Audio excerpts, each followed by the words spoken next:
बाज अपने घोंसले से नरम घास को निकाल देता है ताकि बाज का बच्चा उसमें कंफर्टेबल ना हो सके, क्योंकि अगर वो घोंसले में कंफर्टेबल हो गया तो वो वहीं रहना पसंद करेगा। लेकिन बाज ऐसा कभी होने नहीं देता। बाज एक पक्षी है और उसे भी ये बात पता है कि there is no growth in comfort zone. लेकिन हम इंसान होने के बावजूद भी कई सारे लोग इस बात को समझते ही नहीं कि आप जितना ज्यादा कंफर्ट जोन में रहेंगे, आपकी लाइफ आने वाले टाइम में उतनी ही ज्यादा अनकंफर्टेबल हो जाएगी। लेकिन सिर्फ ये एक ऐसी सीख नहीं है जिसे आप बाज के जीवन से सीख सकते हो। उसके जीवन से आपके जीवन में उतारने के लिए 5 बहुत महत्वपूर्ण सीख हैं जो आपको एक सफल इंसान बना सकती है। तो आज मैं आपको बताऊंगा बाज से सीखने लायक 5 बातें।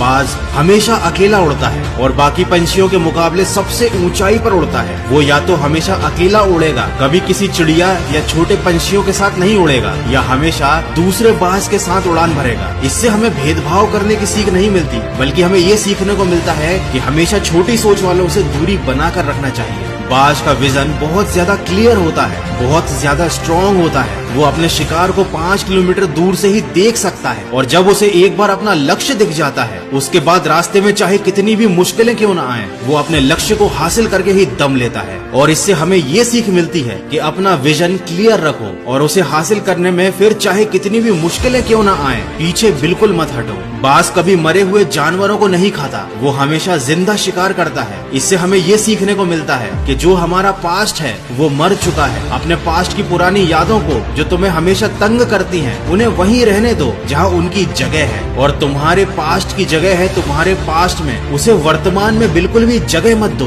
बिल्कुल उसी तरह जिस तरह बाज भी कभी किसी मरे हुए जानवर को नहीं खाता। जब आंधी तूफान आते हैं, जब बारिश होती है, तो सारे पंछी छिपकर बैठ जाते हैं, डर जाते हैं। लेकिन बाज को बड़ा मजा आता है जब तेज हवाएं चलती हैं, तो बाज उन हवाओं के सहारे और तेजी से ऊपर की ओर उड़ता है और ऊपर उड़ते उड़ते वो बादलों से भी ऊपर पहुंच जाता है। और इससे हमें ये सीख मिलती है कि मुसीबत में मजा ढूंढो। नेपोलियन हिल ने भी एक बार कहा था कि हर बड़ी चुनौती अपने साथ एक बहुत बड़ा अवसर लेकर आती है। तो उस बाज की तरह तुम भी अपने अवसर को पहचानो। अगर अपनी जिंदगी में कुछ बड़ा हासिल करना है तो अपनी जिंदगी को एक तपस्या की तरह जीना सीखना पड़ेगा। अगर आम लोगों की तरह जियोगे तो आम चीजें ही हासिल होंगी। तो आशा करता हूँ आज आपको बाज के जीवन से कुछ अच्छी बातें जरूर सीखने को मिली होंगी, जिन्हें आप अपने जीवन में जरूर उतार कर देखेंगे और उनका फायदा भी आपको डेफिनेटली मिलेगा। तो सकारात्मक सोच के साथ, जोश और जुनून के साथ अपने लक्ष्य की तरफ पॉजिटिवली बढ़ते रहिए, खुश रहिए और मुस्कुराते रहिए और सुनते रहिए